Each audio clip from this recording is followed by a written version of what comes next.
Hello and welcome to the Arash Markazi show presented by the Sporting Tribune on the Bet Las Vegas, the Hawaii Sports Radio Network, and KIRN 670 AM in Los Angeles. We got a lot to get into, and we got the whole crew from the Sporting Tribune. We got JiHae, Wiley, Grant Mona, Jake Dicker. Everyone is joining us today. The Olympics are sadly over, but it was not a sad Olympics for Team USA, and specifically basketball. Two of the better gold medal games for the first time in Olympics history. You know, the same country has played in the men's and women's gold medal game. It was USA France in the men's game, USA France in the women's game. Both were fantastic games that came down to the wire there. Grant, wanted to start with you first in terms of the men's game. I mean, Steph Curry has had so many amazing moments in his Hall of Fame career, and I thought it was very telling in 2022. Following his last, or at least most recent, championship. He at that point was even thinking about, when I think about my resume, when I think about what I've done in my career, I want to win a gold medal.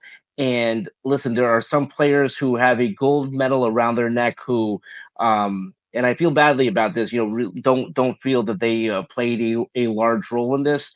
That is not the case with Steph Curry. I mean, I would say some of the more significant three-pointers of his career. And again, that's saying a lot from a man who is the most prolific three-point shooter in league history, were made in Paris during that gold medal game. And the dagger, which looked like it almost was about to hit the scoreboard in Paris before it dropped down.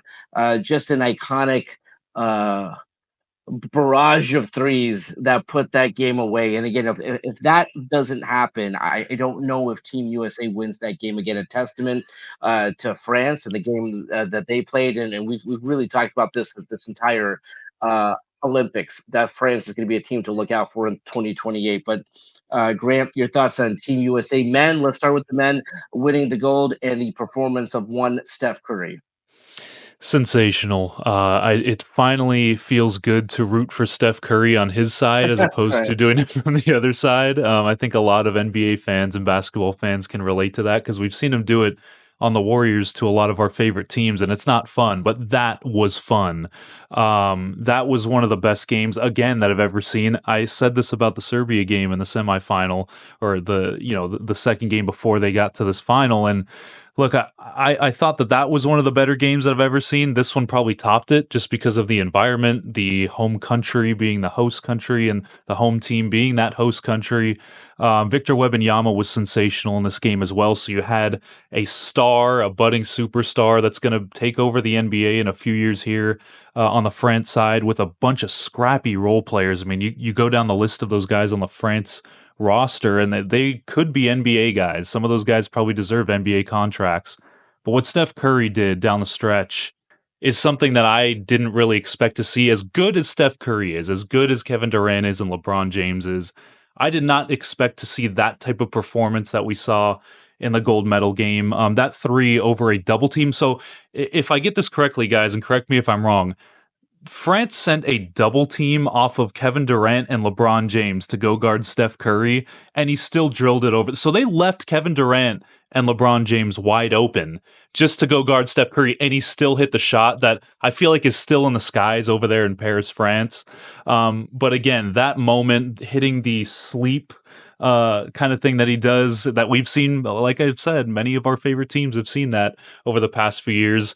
It was great to be on that side of it, but man, what a compelling win. USA came out really hard in the first quarter. LeBron James looked energized. Arash, you mentioned it on our show that we did previous. He would have that 2018 Cavs emotion. He did. He had that kind of emotion, and man, it was just so relieving to just get that final buzzer down because, look, the last two games were not easy. They were absolute classics, like instant classics that you will see on your TV for many, many years to come. Possibly one of the best semifinal and final we've had in Olympics basketball history, and the Avengers get their gold medal. So again, it was such a fantastic tournament. I had so much fun watching this, and Jake agrees with me, and I'm sure he'll bring this up, but I love the FIBA rules, guys. I really do. Oh, I think that the NBA should implement a few of those FIBA rules in there. But again, masterclass by Steph Curry, and I was glad to be on the winning side of that. Jake, I mean, it was one of those things where we knew the significance of this team when they began playing. Again, I think, obviously you guys were not born, GA and I were kids, but we knew the significance of the Dream Team because we knew this would be the last time, and really the first and last time, Magic, Larry Bird, and Michael Jordan would be teammates. I mean, we really did know that with this. I mean, this is the first time Steph Curry and LeBron have teamed up on an Olympic team. It won't happen again. So to get Steph, to get LeBron, to get KD, we knew how special this team was. And to Grant's point, listen, I think if they would have steamrolled to the gold, it still would have felt good. But to get these two wins the way that they did, and again, it's a testament to the way the rest of the world has really grown the game. And I think like this makes me more excited. By the way, guys, like I'm excited about the 2028 Olympics because of how competitive this is. No one as patriotic as we are like wants to see us win by 20 every game. At that point, it's not a competition. Your thoughts on Team USA winning, but to Grant's point, two legendary semifinal and final matchups. I'm gonna say Dude, this. I yeah. I want USA to win by 24. That's no. So screw I that. But go on. I get that, GK, but I think when we think of iconic moments in sports history, it's fun when you have a story. Like when you think of great movies, the protagonist doesn't just blow out the antagonist. Like there is a storyline, there is an arc. So I don't know if there's a documentary done on this team. Maybe there would be, but it wouldn't be as dramatic if they had just blown everyone out. But I think that there's more drama now. I'm praying that there was a camera crew following this team in Paris. Yeah. I am praying that we get like a 6 to 8 episode documentary series about this team because of how special they were and the fact that you had Steph and LeBron and KD all on the floor at the same time. And I love the fact they had to battle a little bit of adversity, right? Like if they steamrolled through the tournament, it would have been great. We would have been able to say that this was one of the best teams ever assembled, went to Paris and did what they went there to do. But they had a 15-point comeback in the fourth quarter in a must-win semifinal against Serbia. And then you have, as Arash, pointed out, some of the most meaningful three-pointers of Steph Curry's career. And given what he's accomplished, to think about what that means is unbelievable. And I don't know if you guys saw the video or not, but Anthony Edwards put it perfectly. He was talking to Steph Curry, and he said, Steph got to Paris 3 days ago, but we're really damn glad that he showed up, because he was absent in the group stage, did absolutely nothing, and then showed everybody in the semi and the final and the gold medal match why he is the best shooter of a generation, probably of all time. It was so fun to watch them do what they did. Joel Embiid had his moments, Steph had his moments. LeBron was like, everyone's favorite dad that's on his way out, but can still hoop, and was just dishing out assists like, they were candy on Halloween. I don't want to make it about Kobe because this wasn't about Kobe, and I don't want to make this about, anybody other than the guys who are on the team. But the fact that they got it done on 8, 10, 24, all of Kobe's numbers with his Olympic 10 in the middle means a lot. Yeah, it's just another cool little tidbit to add to this. So unbelievable run. I loved the Olympics, and yeah, it was just great. Jake, it's such a great point because I listen. Kudos, and again, someone on Twitter brought this up before, like everyone hopped on, and this was a big thing when JiHae and I first started to do the show in 2020, where there was like 8 minutes and 24 seconds left on the clock, or something like there was always these signs, and so for this date, when the Team USA men won the gold, for it to be on 8, 10, 24, like that means something. And again, Vanessa Bryant and the Bryant family were there. They were there for the Team USA women when they won gold as well. So what an amazing moment. Want to bring in JiHae, Wiley. By the way, like we're doing something really cool with the show. Again, we're debuting the show on YouTube. As I mentioned, we are on KIRN 670 AM.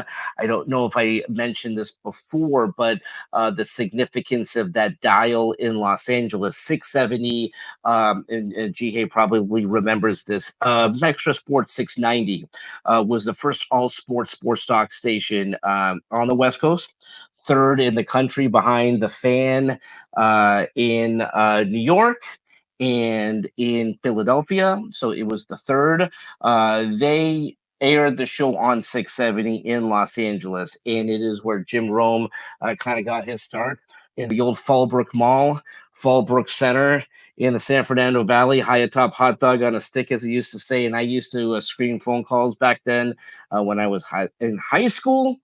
And 25 years ago, KIRN became a Persian language station, still the first and the only Persian language station. But really happy that every weeknight around this time, that again, a Persian American like myself gets to do this show on 670, which again has a very proud history of having sports talk. So again, I dreamed of this moment when I was screening calls at 670 back when it was Extra Sports, back when I was getting food runs and grabbing the host coffee and things like that. So it's a very cool moment. But really want to bring in JiHae, and the reason that I say this is that we're all in different locations, and as this show continues, we're going to bring in our reporters from around the country, around around Southern California, Las Vegas, and Hawaii.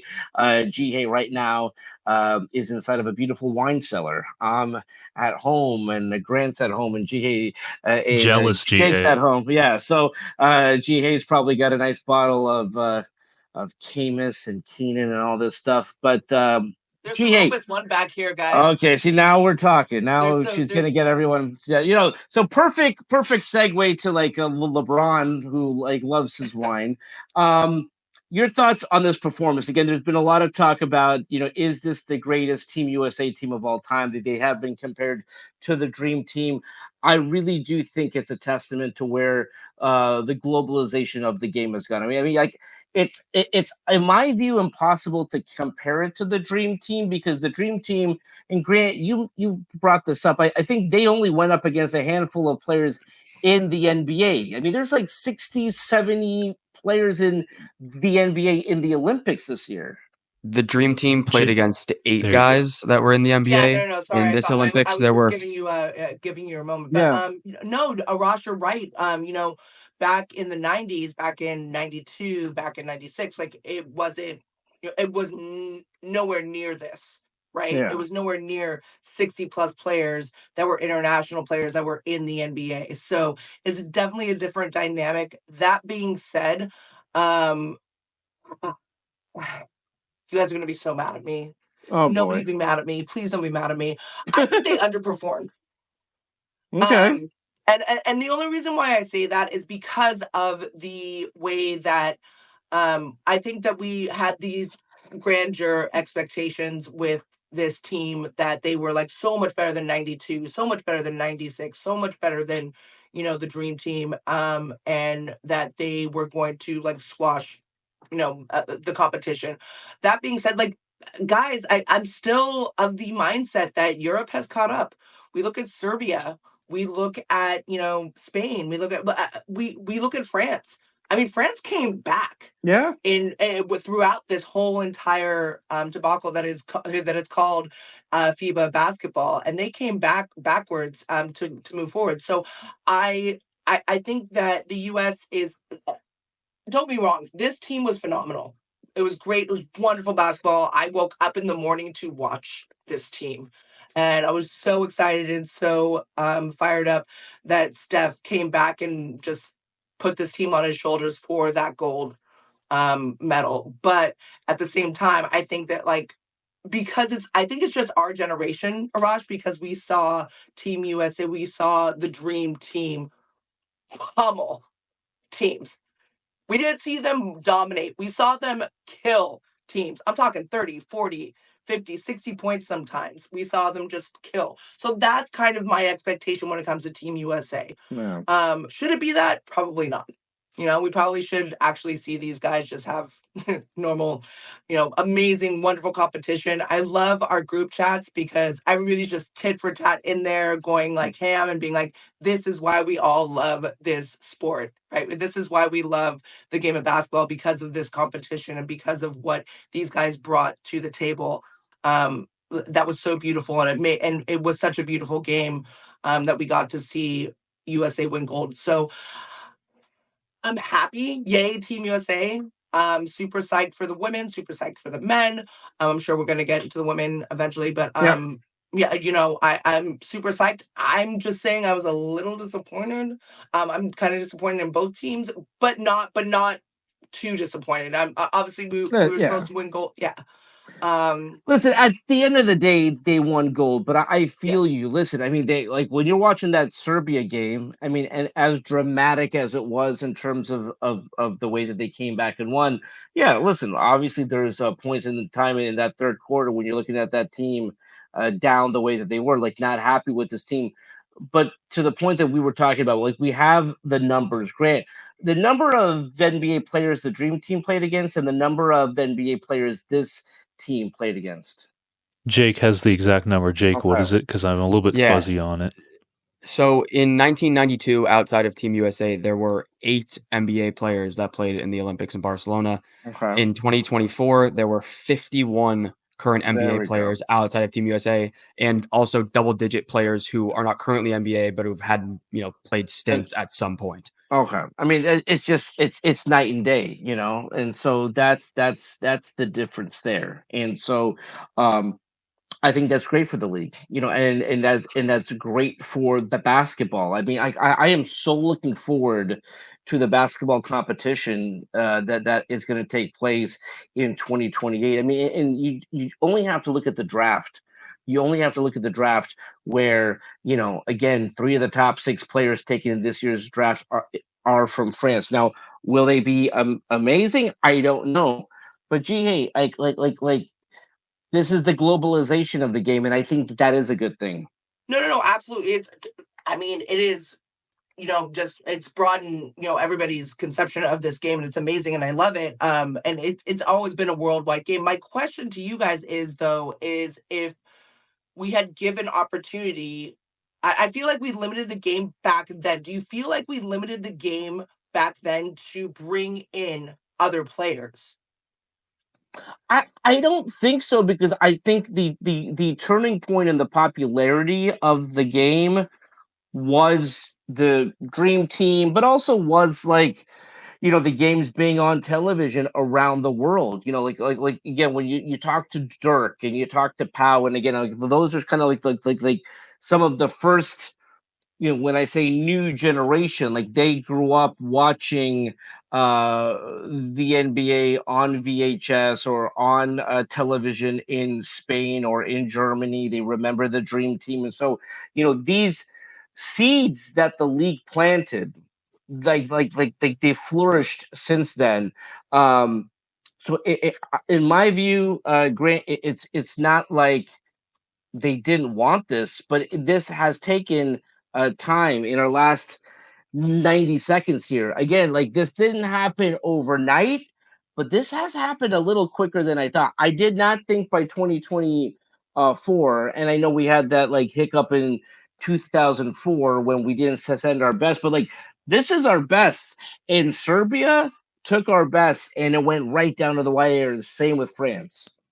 Yeah, and I think that you're right. I didn't really expect it to happen like this quickly. Like just I'd say 6, 7 years ago, we're like, okay, Team USA obviously has the best basketball in the world, and then like we get to see Nikola Jokic enter his prime. We get to see Giannis enter his prime. We get to see all these international players hit their stride and hit their prime, and now we're like, okay, I get why the international game is kind of climbing up. So for me, I think it's really good for the game to be international. I really think that it brings new perspectives and different types of play styles. But again, I didn't really expect it to happen immediately like this. I did think that the U.S. was going to be challenged, but not that close, guys. Not that close that we saw in the semifinal and final. Yeah, I mean, no doubt about that. When you talk about the Serbia game, and again, the reason that it's going to be remembered and talked about for years and years and years was how close it was. And so, yes, while I would like to sip a glass of wine and enjoy a 20-point lead, like JiHae is saying, and by the way, I love those games too. These are the moments that make for great documentaries. These are the moments that make for great stories. So, and again, we had two of them. We spent the entire first segment talking about one. When we come back, we'll talk about the USA women continuing their streak, winning 61 consecutive games, 8 straight gold medal. We'll talk about them when we come back right here on the Arash Markazi Show on KIRN 670 AM, the Bet Las Vegas, and the Hawaii Sports Radio Network.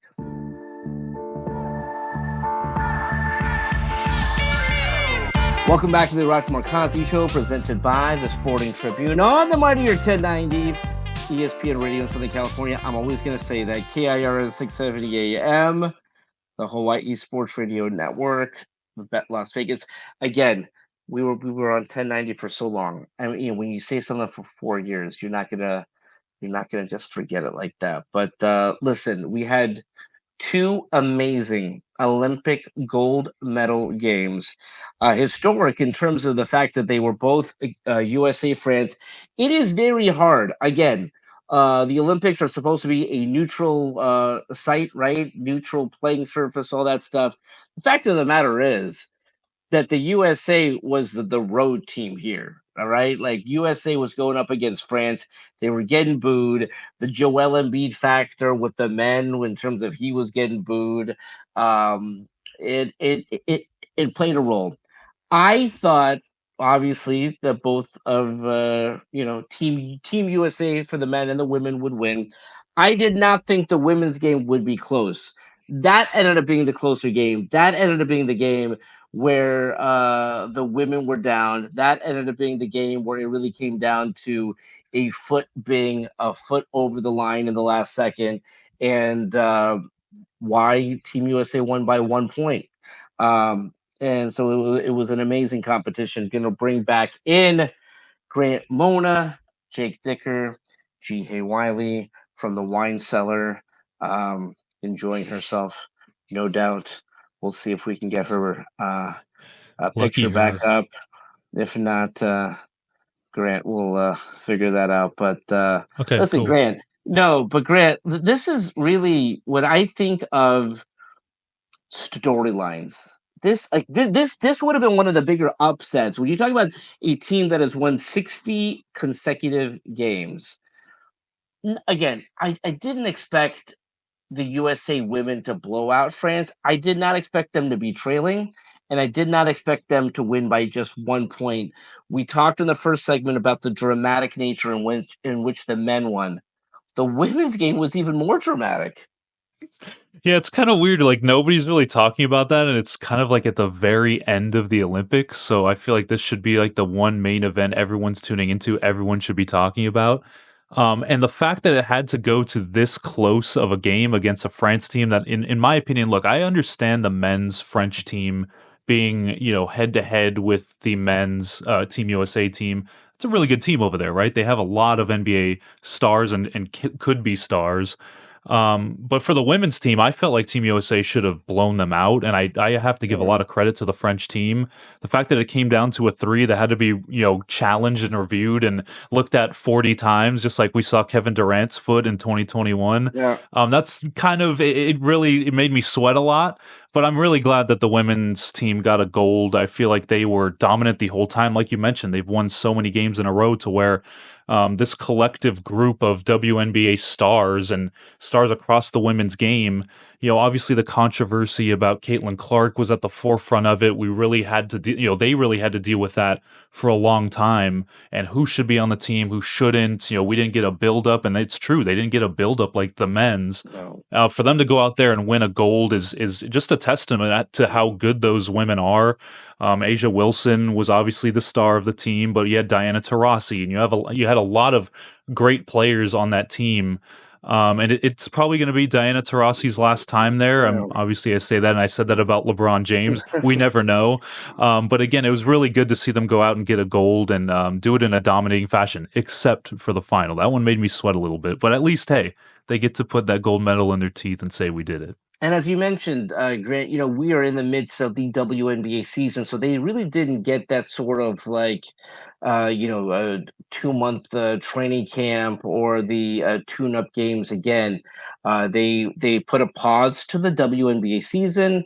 The All-Star game was the Team USA versus the WNBA All-Stars, and I think that they got a couple of tuning games in, but that was pretty much it. Like they did not, like the men, have a full camp, a handful of tune-up games. I mean, they really had to go right into it.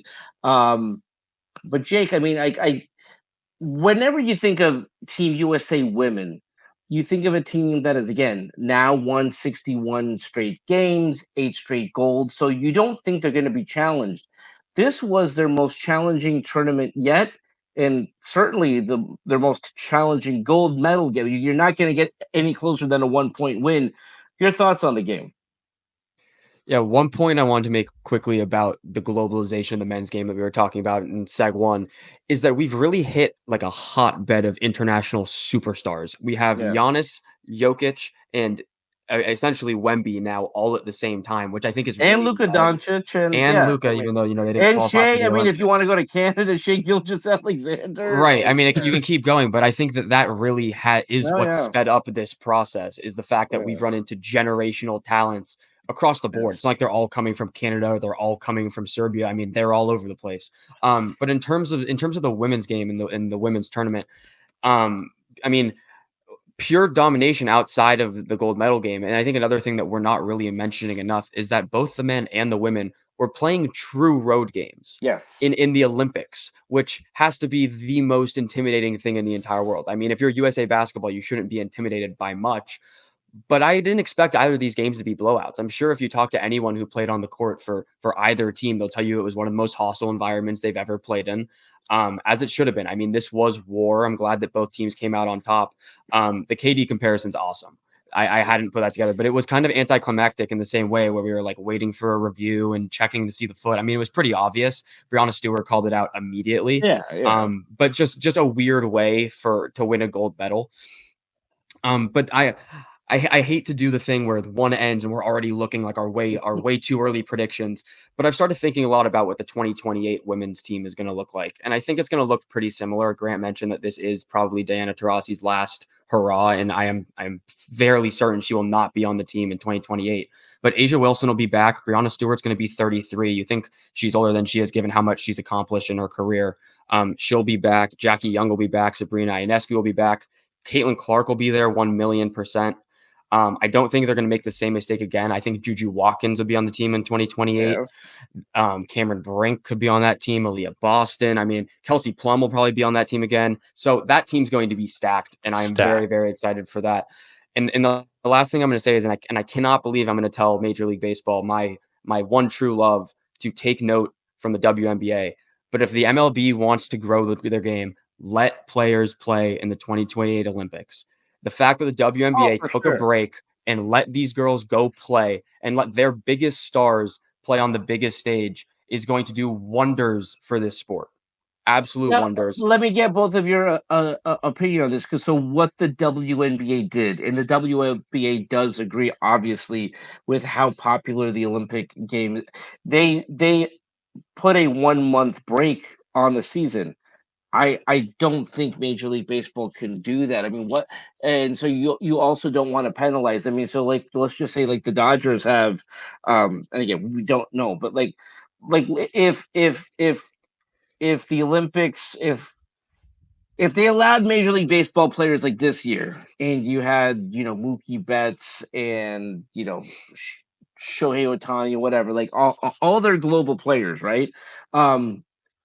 How do you think that would work? So, Jake, I'm going to start with you because you brought up how important that is, and I don't disagree with you. But like, do you put a 1 month pause on the season? I think obviously it's easier said than done. I think the first thing you do is you scrap the 2028 All-Star game and you there you go. take Yeah. that week and you build on both sides of that. And I think the thing that is really going to work or could make this work is the fact that baseball is such a global game, and you will Yeah. have players from so many different countries that are within Major League Baseball. The WNBA, yes, there were players from other countries represented, but they really did it so that the USA players could go and make Yeah. their mark. Baseball, you'll have players from, the USA, you'll have players from Japan, you'll have players from Korea, you'll have players from Mexico, the Dominican, and Puerto Rico. I mean, I can keep going and going. The thing that works against you, the 2020 Olympics, is that you have the World Baseball Classic in 2029. So in a way, it's almost the same thing. I don't know if that Well, works for it or against it, but it's obviously easier said than done. hey, I mean, it's a good point just because I think we were all enthralled with the World Baseball Classic. But I mean, the fact of the matter is the Olympics are the Olympics. A, B, it's like it's going to be in Los Angeles. So, like, I don't know if the games are going to be at Dodger Stadium. Like, obviously, like they probably should be, or, but, Grant, I mean, A, do you agree with Jake? And how do you think that would work? I do agree with Jake. You have to get the best players on the national stage. And look, I was actually waiting to listen to Jake's reason of why and how he wants to do it, because I've been thinking about this for the past couple days because I saw a lot of people talking about it, and I was just thinking like how they could do it. I guess the All-Star game, taking that out is probably the best option.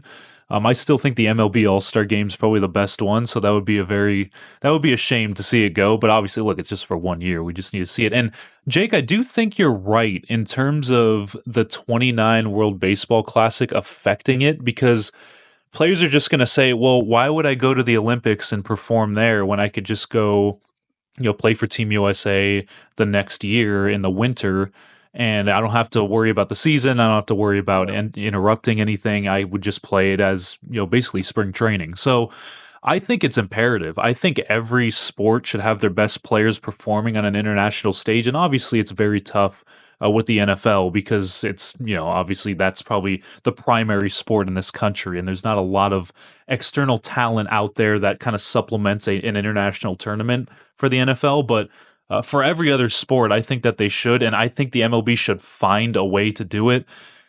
Pausing the season for a month is not going to happen, but pausing it for 2 weeks, 3 weeks maybe could be an option.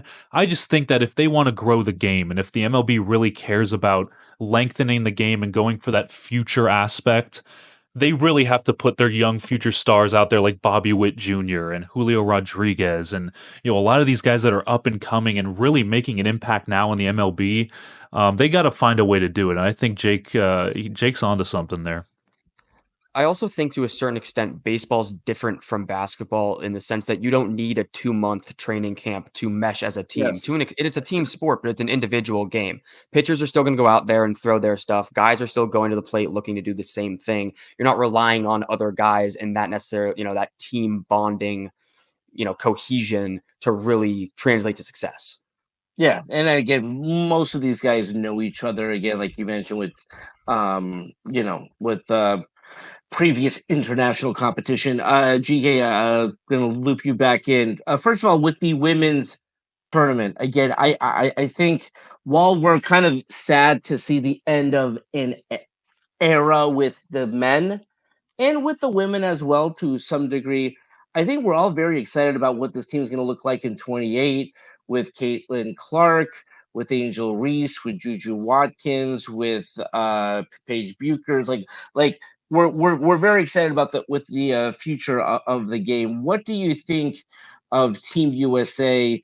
While I think the gap is closing with the men, and maybe it's the case with the women, I think we're just so excited about the future of the women's game here.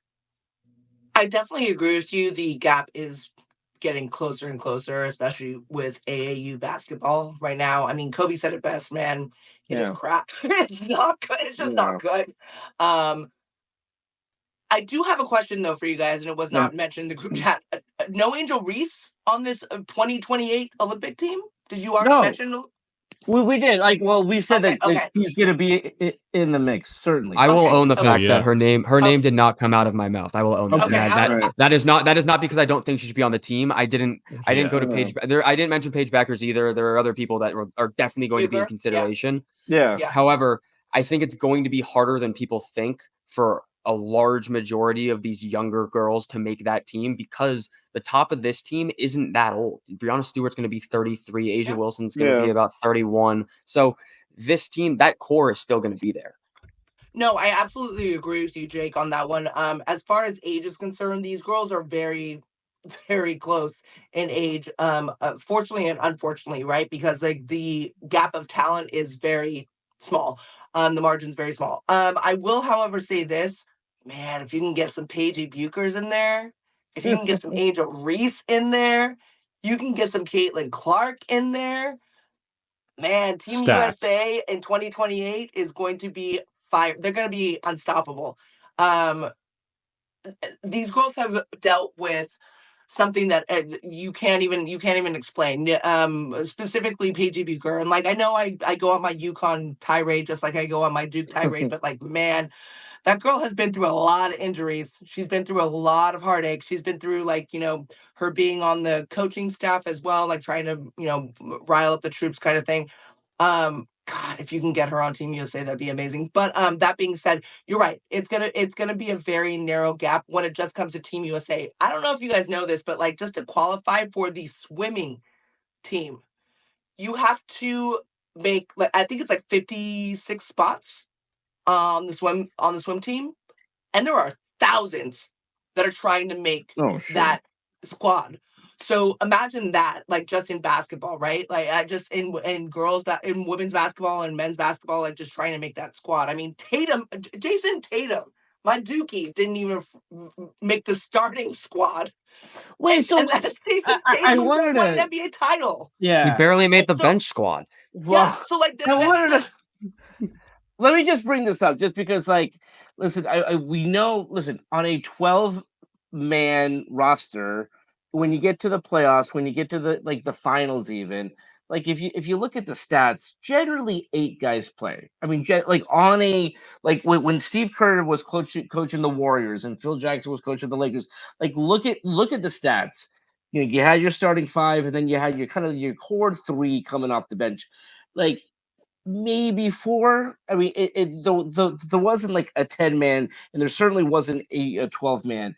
Grant, I wanted to bring you in on this only because I just felt bad for Kawhi. And again, I say that because I was there in Vegas, and it was amazing. Like, I was about to write the story about how everyone on the team loved Kawhi, and they thought he was the funniest guy on the team. It was a question one of the reporters had, was like, who's the most serious? Who's like and there was no pause. Like, there was like the funniest guy was Kawhi.